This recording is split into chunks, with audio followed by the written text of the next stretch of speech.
Hello, dear listener. Welcome to the Future Seeds podcast. I'm your host, Cyprian, and in this show, I explore groundbreaking solutions to our world's unique problems by connecting seemingly unrelated fields such as technology, ecology, community, and spirituality. My speaker for this episode is Susan Barnes. Susan has an amazing story. In the first part of her life, she was the controller of a hedge fund before becoming a meditation teacher, personal growth facilitator, and artist. In episode 17, we discussed meditation in relation to work and purpose. And in this episode, we discussed the impact meditation can have on our mental health, communication, relationships, and even its potential in healing our civilization. We discuss deep listening versus needing to be right, the imbalance of feminine and masculine in decision-making roles, and the link between love and meditation. I invite you to listen to this conversation until the end, as I always find my speaker's message to the world to be the most beautiful part of my interviews.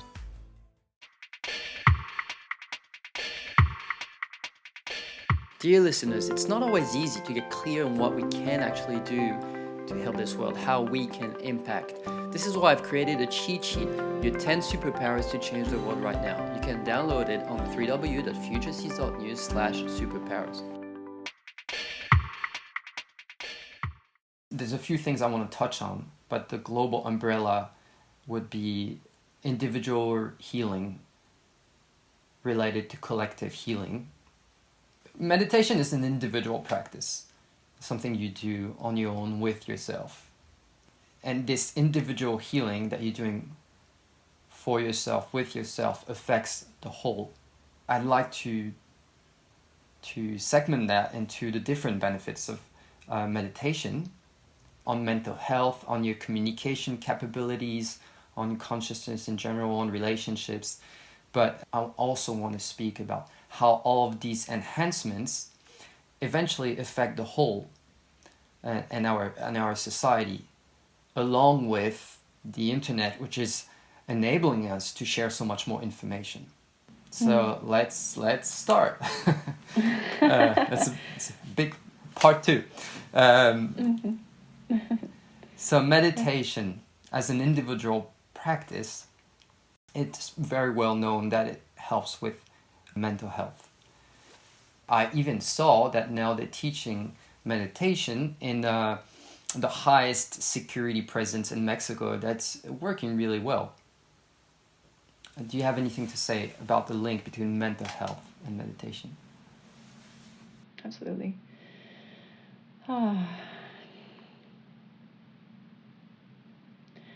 Meditation really is the golden tool. Every aspect of what we are and who we are is born from our mind. And the way in which we relate to ourself and the world around us is completely connected to the state of our mind state. So much of who we become as we assimilate into our particular realities when we're born is a conditioned self. We adapt to our surroundings based upon the teachings of our family, of our community, of our society at large. And so much of this information that is impressed upon us informs us of who we are, who we're not, what is right, what is wrong, all of these things to dictate life. But all of these things are external to us that are impressed on us. And there's a disconnect that occurs if we don't feel resonance with that. If inside we don't feel connected to the idea that someone of a different skin color is different than us and should be treated differently. We don't connect to the idea that I have a female body, but I actually feel like a man. There are all these different types of confusions that can be born from what is outside of us versus what feels right and true from within. There is a reconciliation process that can be born from creating a meditation practice. So much of our experience with each other and relating to each other can come from a very reactionary conditioned place. Our past informs our present moments It informs and dictates the ways in which we respond to certain situations and circumstances. Becoming privy to the workings of our mind through meditation, cultivating something known as self-awareness, becoming aware of our operating system in our minds, becoming aware of our mind states, becoming aware of the way in which we wish to react to something, creates this space, this pause almost, in which we can become an observer of ourselves and our life and our interactions with people. So much of our operating system is happening on a very subconscious level. And if we are not understanding these processes that are working within us, then it's very hard for us to make specific strides in life. We can find ourselves running in circles over and over again, not even sure why it's happening. But with meditation, we can create space to begin to observe ourselves, observe our thoughts, observe patterning that arises, in order to be able to understand deeper aspects of ourself, in order to be able to understand what's informing our thoughts, informing our perspective, and begin to work through to determine if it's actually ours, if it's truly our way of being and thinking, or if it's a fabrication that has been given to us by something outside of us. The more we can do this inner reconciliation process, the more we can come into harmony with who we are, and thereby come into harmony with what is outside of us. But it's always born first from within. And how does all of this process affect relationships and communication, even debating and exchanging with other people? We were touching on that in our last conversation. Can you actually have healthier exchanges in terms of debating and expressing counter arguments? Yes, of course. When we enter into meditative states, what we are ultimately doing is stimulating our parasympathetic nervous system, which is our rest and rejuvenation. It's what activates when we're sleeping. It helps us repair from the daily stresses. In instances in which we are in heightened debate, conversation, argument, our fight or flight or our sympathetic nervous system is often stimulated. And when this happens, we revert to our reptilian brain, and we become very reactionary. Our ability to process information deteriorates, and the ability to actually have some semblance of understanding of other and each other becomes much harder. When we're meditating, we're not meditating for the meditation experience itself. We're actually meditating for the benefits of what happens when our eyes are open. And this invariably affects the way in which we no longer respond, but are more likely to, no longer to react, but more likely to respond in circumstances in which we experience some sort of confrontation, whether through debate or argument. We are less likely to step into the sympathetic nervous system stimulation, mostly because we've acquainted ourselves with our bodily sensations that help us know that we are having a reaction, to observe what is being triggered inside of us by the counter argument that we're experiencing, to be able to listen better, mostly because we have not entered into an excited state or a stressed out state. Our ability to experience greater compassion, a desire to want to be understanding, a desire to feel connection to hear. These are all byproducts of coming into better understanding of our own observation of what's transpiring within us as we are experiencing someone else. The polarization of society is so extreme at the moment. Mm-hmm. And I think that would be a very needed skill. The possibility to exchange with people you don't agree with and still remain calm and loving would be an amazing skill for society, for individuals to obtain, and would bring about so much global healing. For sure. It's bifurcated, right? Because it's not just the individual that's on the receiving end, but it's the person that's actually doing the, let's call it instigation. There's a deep desire for people to feel seen and heard. By feeling seen and feeling heard, we satiate a desire that is intrinsic to our human nature, which is to connect, to be in connection. And oftentimes the way in which people try to connect are less about understanding the other and more about just a desire to be heard. Listen to what I have to say. This comes back to identity. People are very much tied to their thoughts and their ideas as a semblance of an identity in which to base the foundation of their understanding of themselves. Actually, this story popped into my mind. I remember seeing this conversation, this environmental scientist was saying how she was going into the outback in Australia, trying to speak with the climate deniers, all a bunch of even farmers, and their land is dry and everything. They still don't want to believe in climate change, and she has to remain really, really calm during those events. And she says after doing quite a few of them, she realized all she needs to do is to listen and not debate, not counter-argue.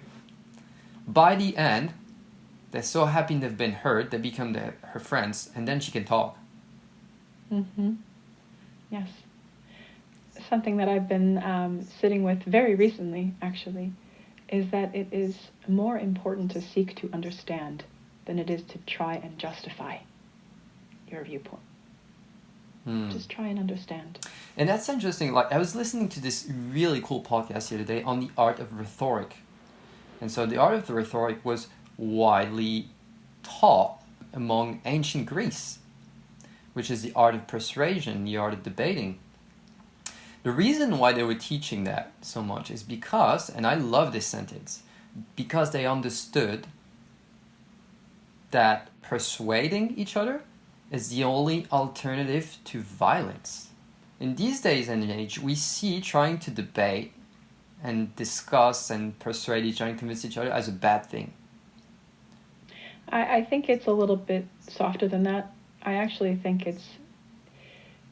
People have forgotten just the art of communication. The increased connectivity that we have through our phones has actually led to people just feeling more disconnected. And who gets the attention paid to them?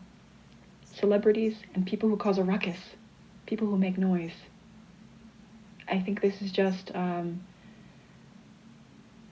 rather than arguing for argument's sake to refrain from violence, I think this is just a true desire on a very deep soul level of people just wanting to somehow connect, but forgetting that there are other ways to actually go about doing it. Mostly because the ways that truly actually create significant sense of meaning and purpose and aliveness are those conversations, not debates, but those conversations that actually invite and demonstrate vulnerability and authenticity and understanding. Good point. And those types of relating are all very intimate.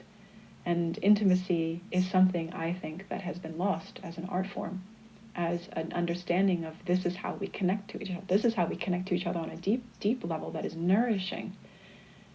I don't know what it is about combative debate and dialogue that can nourish in the same way that deep intimacy and connection can actually nourish someone. Yes. However, I have a hard time imagining a lot of people taking global societal decisions, not entering an arena where their arguments and their beliefs are so different that they will not enter some sort of convincing, debating, arguing sphere. I think it's you can't avoid it, and I think it's the better of two evils. If it wasn't that, it would just be fighting. Perhaps. Perhaps. I do think that inquiry is important. I think that there has to be less of a need to feel right about something in particular. Like, I think there's always just, and again, I feel like this is very identity driven. Every single position is right. Like, there's a whole spectrum that exists of everything and its opposite, and someone will take one side, always. J. Krishnamurti says that none of the problems that have been created can be solved by thinking, because thinking is what got us here in the first place. He states specifically about being, about allowing the creative potential of the new to emerge from what already exists. and that no level of debate can ever render a solution that would satisfy the ages, mostly because we're too dynamic. We're just changing and evolving always. We will always be presented with problems. I think we just have to become better listeners. Ask better questions, become better listeners. There's definitely a different perspective about decision making in the mainstream world and in alternative spiritual or new age groups. And when I visit spiritual communities or intentional communities or hippie communities, there's definitely a different way of seeing decision making than we do it normally. In our usual world, it's pure logical, rational brain. That's how we evaluate decisions.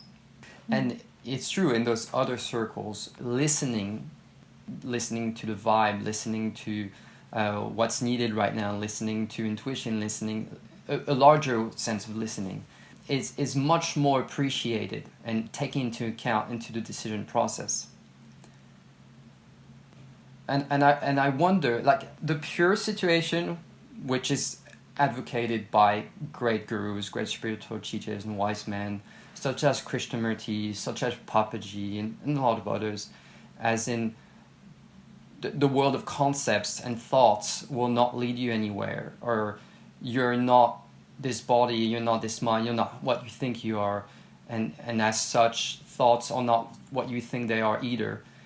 All of that, I love that. I read that, I watch that, and I think it's an incredible area of development of human knowledge and philosophy. In terms of taking actual decisions, whether it is on an individual level and more importantly on a group level, on the society level, that seems a very unrealistic way to think about it. You've been in a financial institution, for example. So you know about having a billion parameters coming at you and having to assess them to take a proper decision. Would it be realistic in that moment to say, I'm just listening? Because I'm thinking it has to be a really great synergy between that and your rational brain. I think of the listening that you speak of as more of a refined approach to decision making, primarily because it takes more effort. The listening itself is truly desiring to understand the perspective of the other person or people while holding your own and hearing the components of all of them in order to come to a decision that is hopefully as close to center as possible.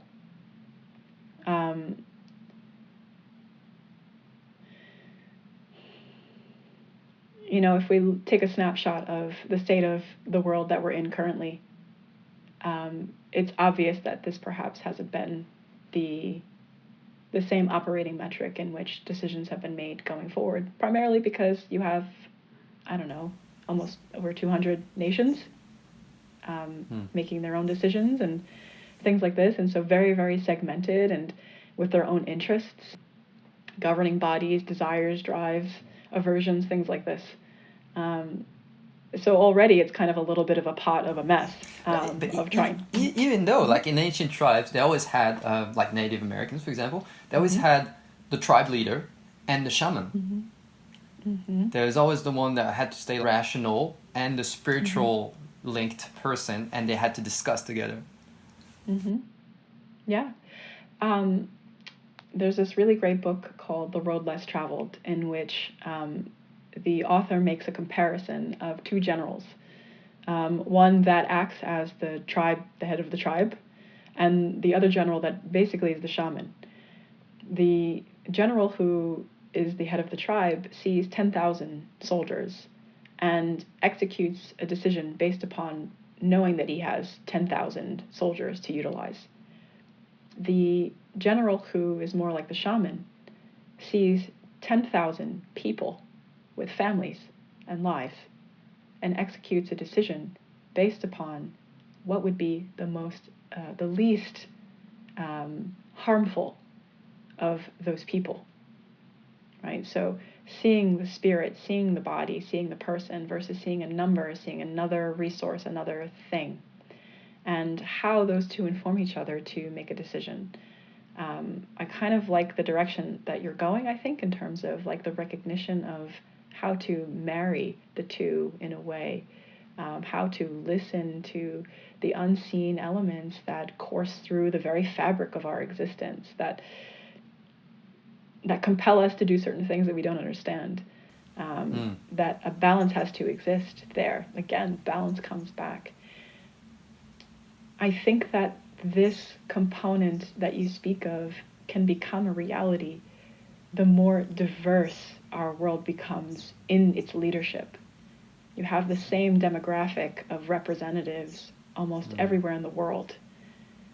All men, all older men, and we know the masculine is very much heavily weighed towards the rational, the logical, the thinking, the doing. It's what makes men so great. But the female component, the feminine component of the way in which the world is run has been just largely ignored.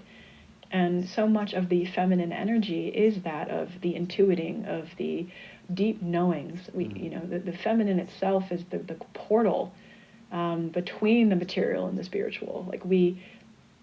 Like as women, we are the portal of life. Like we bring life into the world. We understand life differently than men do. We have that nurturing capacity. We have that affinity to nature, that fluidity. And by bringing more female leadership into these places, not female, but feminine energy into these places, we can restore balance. It's not about overthrowing the masculine, because that will just create other problems of it in and of itself, but it's about changing and creating the diversity of the leadership that we are witnessing and experiencing in order to bring credence to these elements that are unseen, but are known on a very deep resonance level. And we already see this in some nations, like New Zealand, right? Like the prime minister over there, like she knows that the country is only as good as the people that are inhabiting it. She's taking care of those people, changing the metrics of their economy in order to be able to sustain the people that are a part of that nationality. I like the point you're touching on about the feminine. I've heard it a lot already. My first episode of the Future Seed podcast is all about that through Martin Viniecki, part of the Tamera community in Portugal, and they're all about rediscovering the feminine and the balance between the two energies. And Dr. Vandana Shiva, you may know about her. She's an environmentalist, thought leader, speaker, permaculture leader. She's always saying the change of consciousness on this planet will either happen through a lot more feminine energy coming in, or it will not happen. Even during COVID, I was seeing those kind of posts coming in and out, whether they're true or not, but people saying that, see, all those countries led by women have a good management of those crises, and all those countries led by men have a bad management of crisis. Don't know if that's true or not. I'm not even getting into it.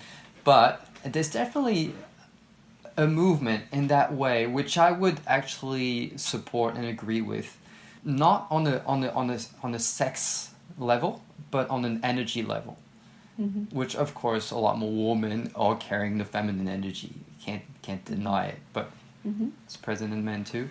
And I would agree that there is an imbalance in the world between the rational and the intuitive, between the being and doing, between the caring and going forward, etc. And that if that balance was restored a bit, maybe through meditation or maybe through other things, then the world would see a great change. Everything that we know to be true of our current existence is a direct reflection of what is going on in the inner level of the collective basis. Individually, everything that we're living, everything that we're experiencing, this imbalance of these energies, like we are living the consequence of that now.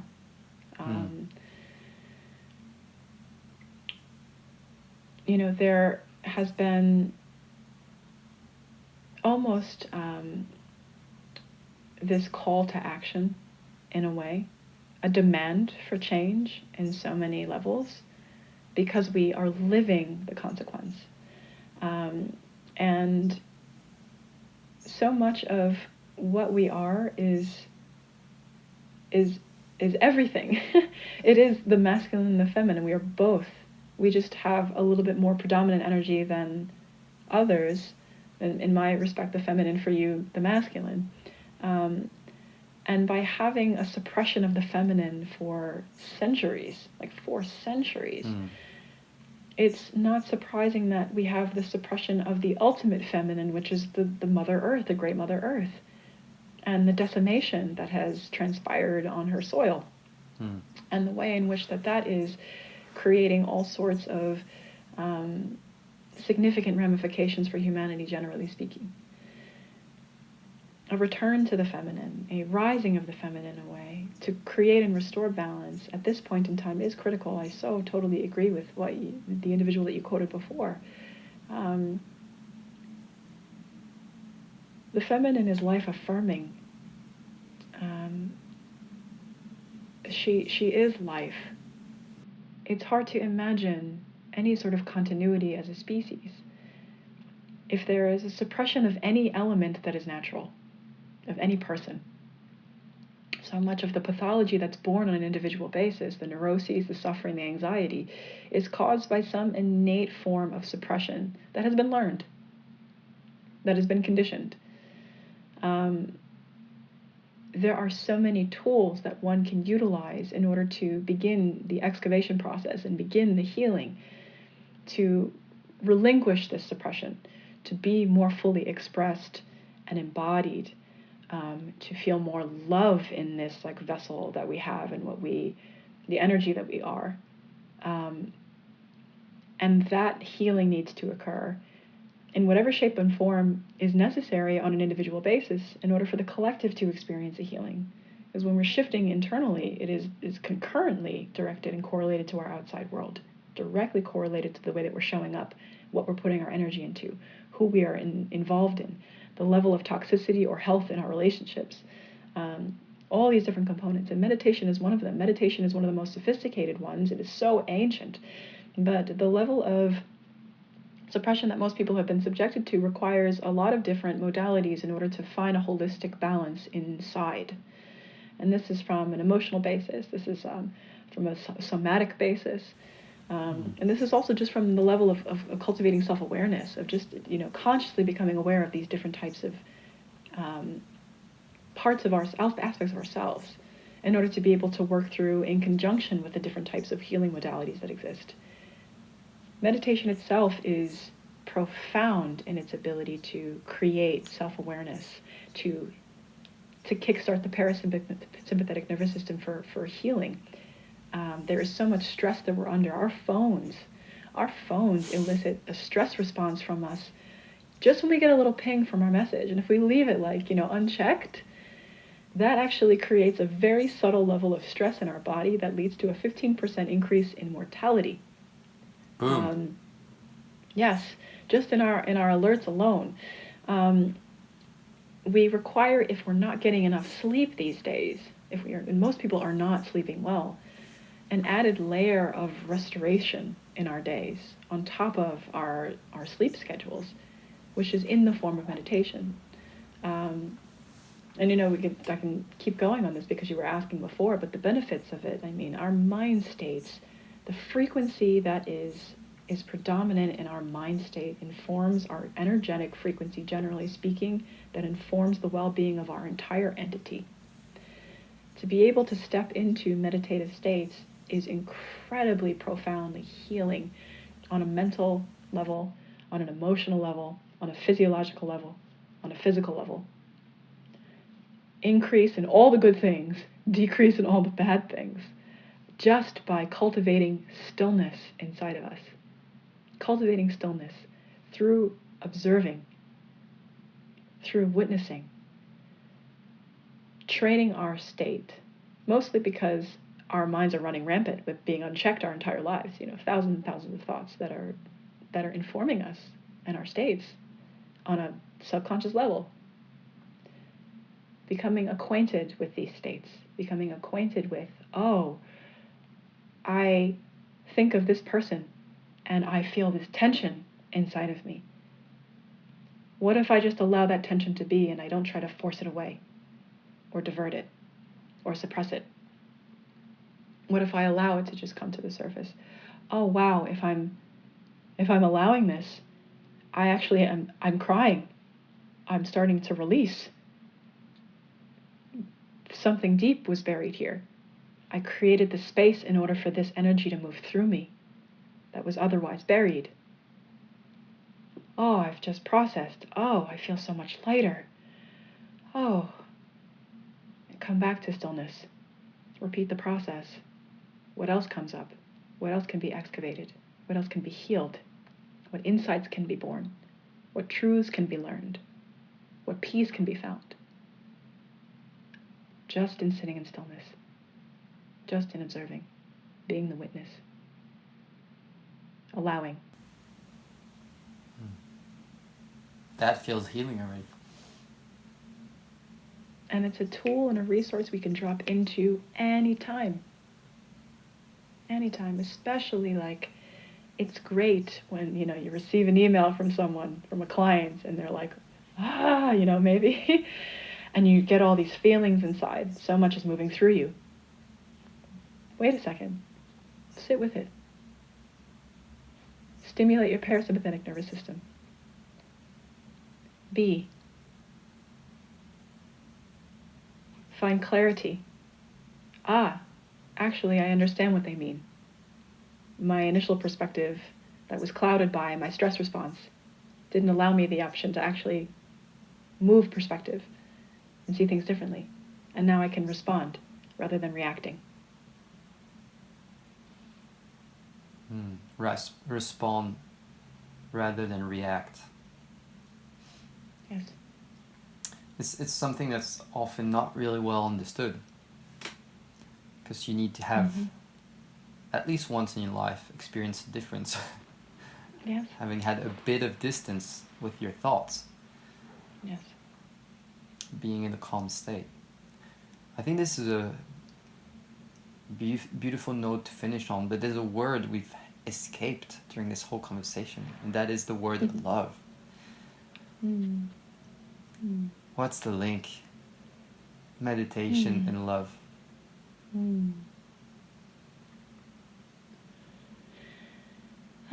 Love is life. Everything, every expression, everything is born from love.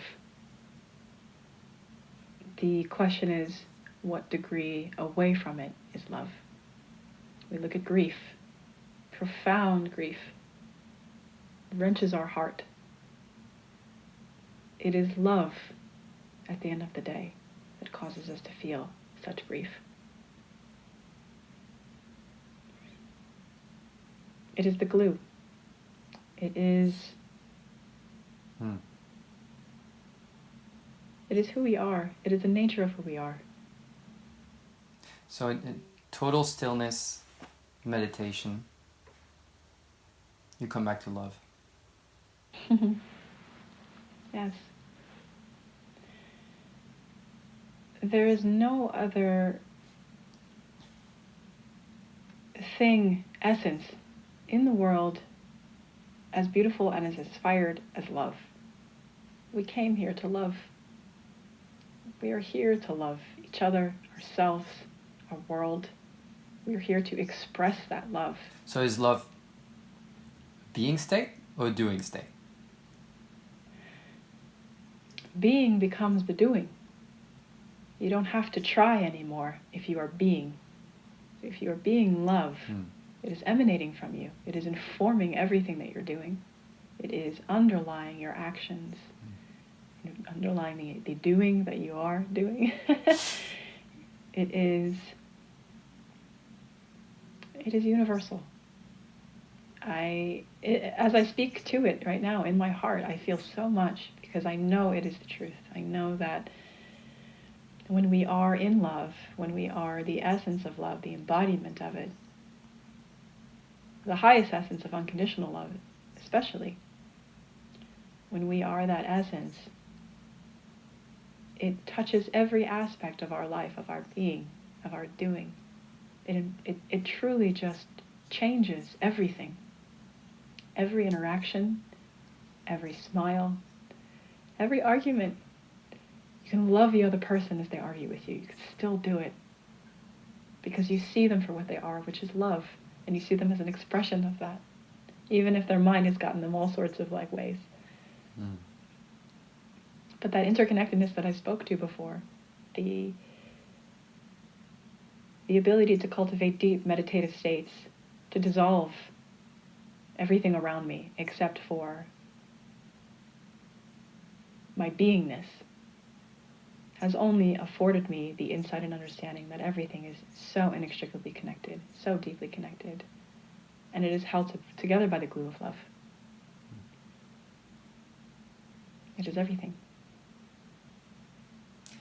I really like the quote from Rumi. You don't have to find love, you only have to find the barriers you have put between you and love. Yes. And that's what I think this process is about. I think every individual process, when we talk about healing, is seeing all of the ways in which we've clouded our judgment to obscure love from our lens. Removing the stories and the narratives that we carry around in our heads. Making us feel anything but love. And really breaking them down. Seeing them for the intricate illusions that they are. And coming back to ourselves, the true knowing of love. And being able to understand that there is no greater beingness than that of love. Amen. That is beautiful. And I know you spoke a lot about everything, you believe in everything, but I'd still like to give you 1 minute to address yourself to our listeners, to send a message, what you would like to say to the world. Find forgiveness for yourself and for others. Allow your past to remain there, confined to your imagination, not living in your present. Recognize that you are always in a state of becoming, and that you can always choose who you wish to be in this moment. You can choose in this moment to be better. You can choose to love more. You can choose to trust. You can choose to let go. You can choose a different direction. You can choose to forget all excuses. You can choose to listen to yourself and to trust yourself and the deep wisdom that you possess. To cultivate that. To take as much time as you need to return to yourself. Because that is where it all is born from, inside of you. The beautiful gifts that you have to give. All of the love that wishes to come through you. It's already there. No one has to give it to you.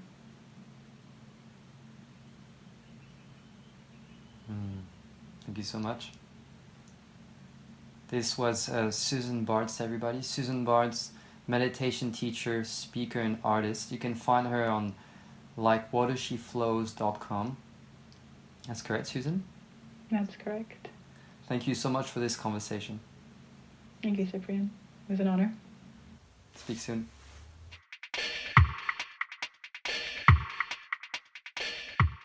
Dear listeners, it's not always easy to get clear on what we can actually do to help this world, how we can impact. This is why I've created a cheat sheet, your 10 superpowers to change the world right now. You can download it on www.futureseeds.news/superpowers.